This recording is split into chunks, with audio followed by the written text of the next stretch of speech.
In only a few days, 3 hurricanes, Irma, José and Maria, passed through the Caribbean, following in the wake of Hurricane Harvey, which had struck the same region in the southern U.S. only days before. And in that part of the world, the hurricane season is not over yet. Most tropical cyclones in the mid-Atlantic follow a broadly predictable path that stems from a combination of easterly waves in the upper atmosphere that start the spinning motion, and the Coriolis effect of Earth's rotation, which together send the storms westward but curving to the north. They can end up petering out somewhere in the middle of the United States. But up to a quarter of the cyclones are erratic in their movements.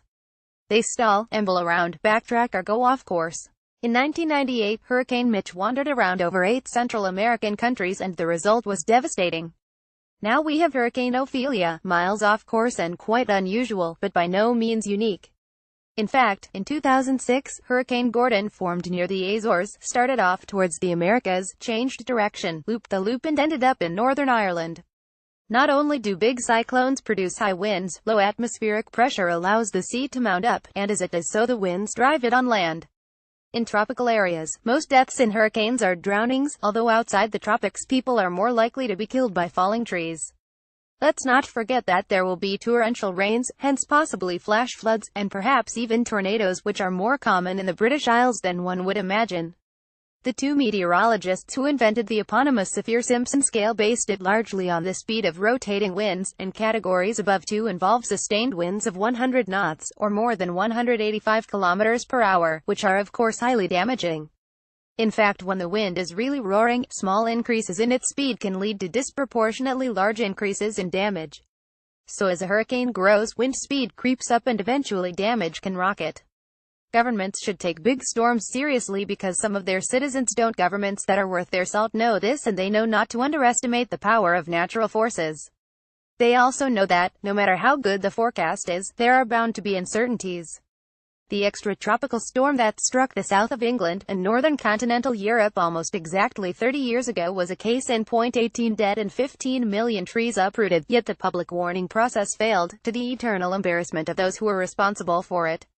Since then, the study of atmospheric dynamics has cracked on, forecasting has improved, and governments have started listening to scientists, not only about things that are clear and certain, but also about the role of uncertainty in science. In the US and also recently in India, people in their millions have been told to evacuate when hurricanes are close to making landfall. If the hurricane veers away and the evacuation proves to have been unnecessary, there are always criticisms. People do not like to be inconvenienced unnecessarily. However, many recognize the virtue of behaving prudently. Next time, it may be very different. Hence, the idea of a cry-wolf syndrome has not really gained traction. A hurricane outside its area of genesis, such as Ophelia, slowly fading, can still be an awesome phenomenon as it crosses the coast. Trees crash down onto roads and buildings, trucks and caravans roll over, roofs are blown off and the contents of buildings are devastated, floods sweep cars away, vessels are lost at sea, and travel all but stops. Some might regard the decision, such as that taken by the government, to cease activities, close schools, shut roads and airports, and so on, as unnecessary risk aversion.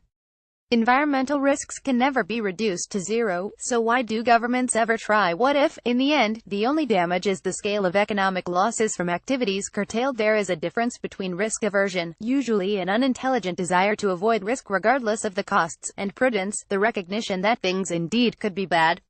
Nowadays, scenarios are widely used in emergency planning.